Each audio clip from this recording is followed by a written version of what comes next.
949. Um dos temas permanentes do Brasil nos últimos anos é a reforma administrativa.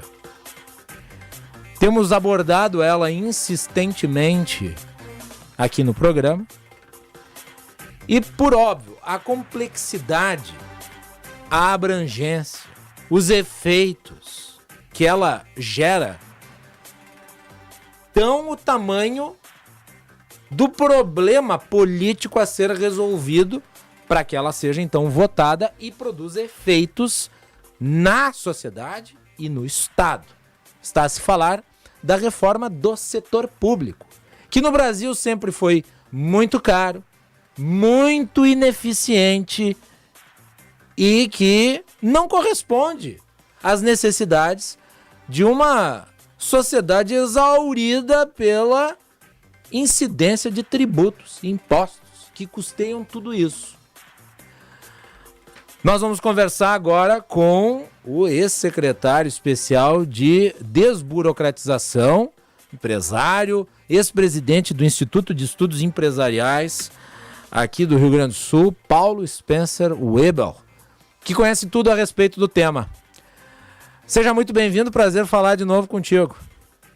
Boa tarde, Macalossi, prazer é meu, boa tarde aos ouvintes, muito feliz de estar de volta aí conversando com você. Muito bem. Deixa eu lhe perguntar, esse texto da reforma administrativa, ele teve muita bateção de cabeça, inclusive, quando o senhor saiu do Ministério da Economia, foi alegando exatamente o fato de a reforma não andar. Depois a reforma teve um processo de debate, veio a público. O problema é que sofreu muitas modificações e em determinado momento o texto deixou de ser aquilo que se imaginava. O Luiz Felipe Dávila chegou em determinado ponto, ele que também acompanha a questão do setor público brasileiro, a dizer que a reforma deveria ir parar no lixo. E a partir disso, novas modificações foram feitas, o texto daí voltou a ser aprimorado. E no seu Twitter o senhor comentou tecendo elogios ao que foi possível construir. A sua avaliação em relação à reforma administrativa, do modo como ela está se apresentando agora? Em primeiro lugar, é importante frisar que uma reforma dessa magnitude é natural que ela seja amplamente debatida, é necessário e importante. Ela vai mexer com praticamente todos os poderes, todos os entes da federação. Então, quanto mais a sociedade debater e discutir, melhor, né? Porque quem paga a conta, no fim, é o cidadão, principalmente o cidadão mais vulnerável, mais pobre. Hoje o Brasil tem uma carga tributária proporcional a de países desenvolvidos e entrega serviços públicos proporcionais de países em desenvolvimento. Isso gera uma insatisfação popular muito grande e até um descrédito nas instituições democráticas. Então, a reforma administrativa tem o principal objetivo de melhorar a qualidade dos serviços públicos e resgatar a confiança da sociedade nas instituições. Para isso é fundamental ela eliminar privilégios, ela acabar com distorções, ela aumentar os mecanismos para o cidadão poder cobrar resultados, poder avaliar os serviços públicos. A última versão do texto, teve vários relatórios, a última versão melhorou em relação ao relatório anterior. Evidentemente ainda não é a reforma dos sonhos, mas ela traz avanços substanciais. Ela elimina privilégios para os novos servidores, férias superiores a 30 dias, aumentos retroativos, aumentos sem base em lei, a pena chamada pena de aposentadoria compulsória, que é uma imoralidade sem tamanho, também eliminada para novos servidores. Ela proíbe o pagamento de parcelas indenizatórias também que não foram instituídas por leis. Ela proíbe o pagamento de cargos e funções para afastamentos superiores a 30 dias. Ela também possibilita que sejam incluídas indenizações dentro do teto do funcionalismo, que hoje não está previsto. Ela também melhora o sistema de avaliação de desempenho, incluindo o desempenho dos órgãos, porque não adianta o órgão ter um desempenho ruim, a sociedade não gostar do atendimento daquele órgão e os servidores terem uma avaliação ótima. Não, se o desempenho do órgão é ruim, os servidores também vão ter uma avaliação que vai levar isso em consideração. Ela também prevê que os futuros servidores públicos poderão ser desligados em razão de atividades obsoletas ou desnecessárias. Isso é muito importante. Hoje, no governo federal, você tem 69 mil servidores que estão em funções ou atividades que são obsoletas ou desnecessárias. Então, isso é um custo que a sociedade vai carregar. Sim. Um estudo do Ministério da Economia mostrou que um servidor que entra na máquina pública fica com uma relação de ciclo de vida remuneratória de quase 60 anos. Isso, então, tem que ser muito bem refletido uma decisão nesse sentido. E é importante lembrar que em 60 anos muda o perfil não apenas socioeconômico, mas também etário de um país. O Brasil Totalmente. já teve muito mais jovens que podiam contribuir de maneira a sustentar uma barafúndia de benefícios, mas não é a realidade agora. O Brasil está envelhecendo, existem menos jovens, mais pessoas de meia idade, e a tendência é isso aumentar. Então você vai ter uma base menor para contribuir. Serve para a reforma previdenciária, serve para a reforma administrativa. Perfeito. E além disso, mudam os desafios também do país. Em 5, 10 anos, o mundo está mudando muito rapidamente. Então você tem que ter mecanismos que vão dar flexibilidade para o Estado poder se adaptar para essas novas realidades, sempre pensando em como servir melhor a sociedade, o cidadão, o pagador de impostos. Então é uma mudança muito importante. Agora, quais são os pontos negativos do relatório? Na minha opinião, ele engessa e amplia o conceito de atividade exclusiva de Estado, que traz uma insegurança muito grande. Ele também engessa um pouco a avaliação de desempenho, prevendo na Constituição Federal os passos, os requisitos. Na minha opinião, não é algo saudável, você deveria ficar para uma lei ordinária. Ela não inclui os atuais servidores, principalmente na parte de eliminação de privilégios, e ela também não inclui o Poder Judiciário. Na minha opinião, para que ela seja mais equânime, para que ela traga mais justiça e mais igualdade e mais equidade, seria muito importante que o corte de privilégios valesse para todos os servidores, incluindo atuais, e também para todos os membros de poder, inclusive do Poder Judiciário e do Poder Legislativo. E a que o senhor acha que se deve a incapacidade de se chegar a esses setores que compõem aquilo que se chama de a elite do funcionalismo? Nós estamos aqui a falar de professores e policiais, né? Estamos a falar de magistrados, procuradores, em suma, aqueles que mais ganham, e que são muito poucos, mas que têm um poder político enorme, representativo. É lobby, na sua avaliação? A minha avaliação, eu acho que de um lado pode ser pressão das carreiras, entidades, associações, sindicatos, e do outro também é essa mania no Brasil de querer tratar os iguais de forma desigual. Então você cria mais, é um privilégio em cima do privilégio. Então você faz a reforma para a base, mas não leva isso para o topo, para a elite do funcionalismo público. Isso passa um sinal muito ruim, passa um sinal de que há tratamentos diferentes, que há cidadãos de primeiro e de segundo nível, e na minha opinião, uma das premissas da reforma administrativa era justamente trazer mais equidade ao sistema e um tratamento mais justo, proporcional à realidade do nosso país. Então precisa ter esse ajuste para que seja uma reforma onde todos venham com legitimidade o processo de fim daqueles privilégios que são indevidos. E são indevidos para todos. E tu acreditas, Paulo Ebel, que o fato de o governo ter assumido certos compromissos políticos, seja com o Centrão, seja com certos grupos que exercem influência em setores do Congresso Nacional, inviabilizou uma discussão mais profunda nesse sentido? Eu acredito que não. Eu acho que existe uma disposição dos partidos de centro e da base do governo em avançar com a reforma administrativa. Já vi várias declarações nesse sentido. Eu acho que o que falta muitas vezes é o envolvimento da sociedade. É a sociedade participar, é a sociedade elogiar os pontos positivos, cobrar a melhoria dos pontos negativos, porque o Congresso ele é muito sensível à participação da sociedade. A gente acha que não, mas ele tem uma sensibilidade muito grande. Os parlamentares acompanham as redes sociais, acompanham as manifestações, acompanham os veículos de comunicação.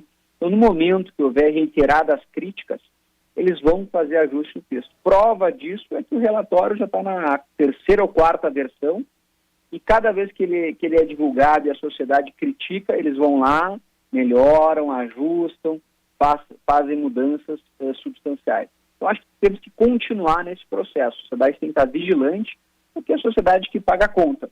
Um serviço público caro, oneroso e disfuncional, que não traga serviço público de qualidade, prejudica todos nós, principalmente as pessoas que estão na base, né, principalmente as pessoas mais vulneráveis, as pessoas mais pobres, e são aquelas que mais dependem dos serviços públicos.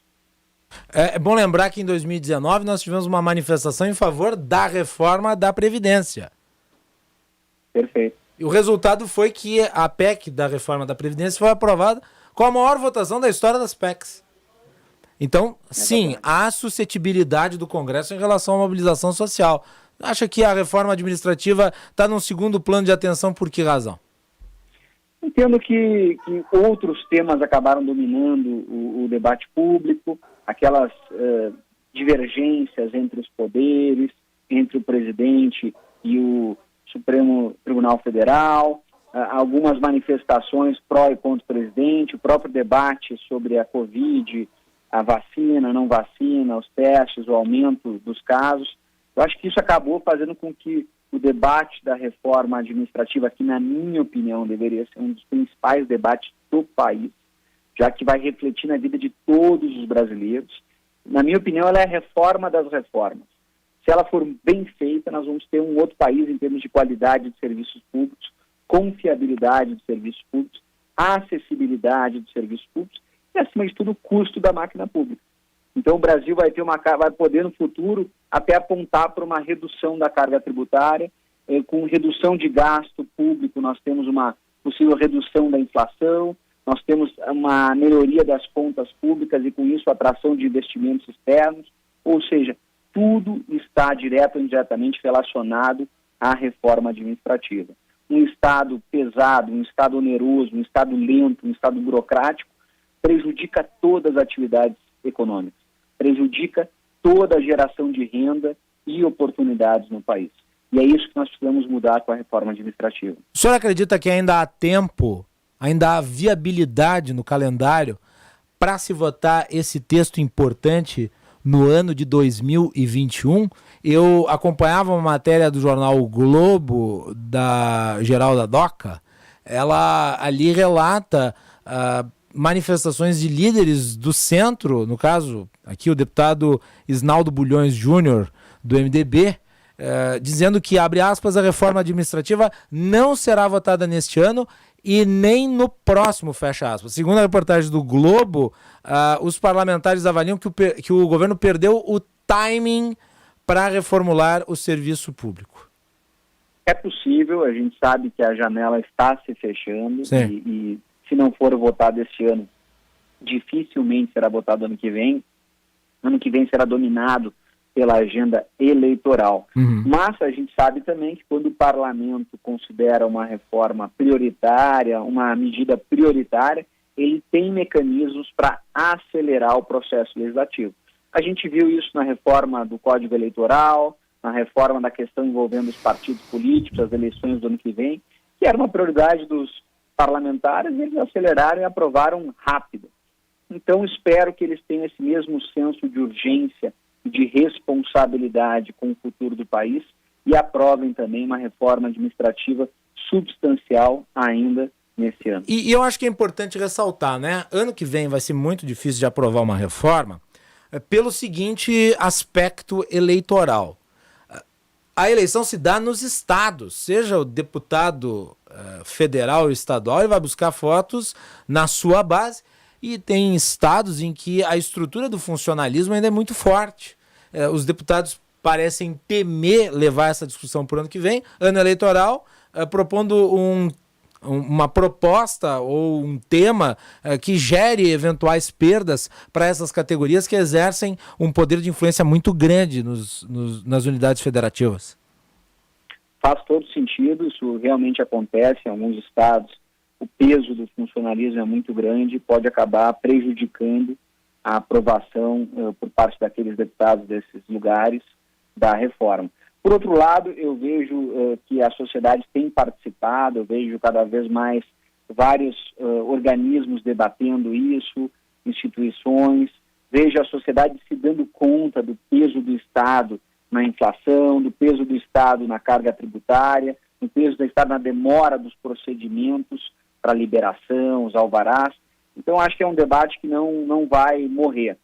E, além disso, a equipe de servidores públicos que está liderando a reforma administrativa dentro do Poder Executivo Federal é uma equipe muito profissional, uma equipe muito séria, uma equipe que está há anos já dentro da máquina pública, conhece todas as dificuldades, as distorções e são os maiores interessados em ver essa reforma acontecer, porque são aqueles que são os mais prejudicados pelas regras atuais, que não permite, por exemplo, você dar um tratamento diferenciado e melhor para aqueles servidores que se destacam mais.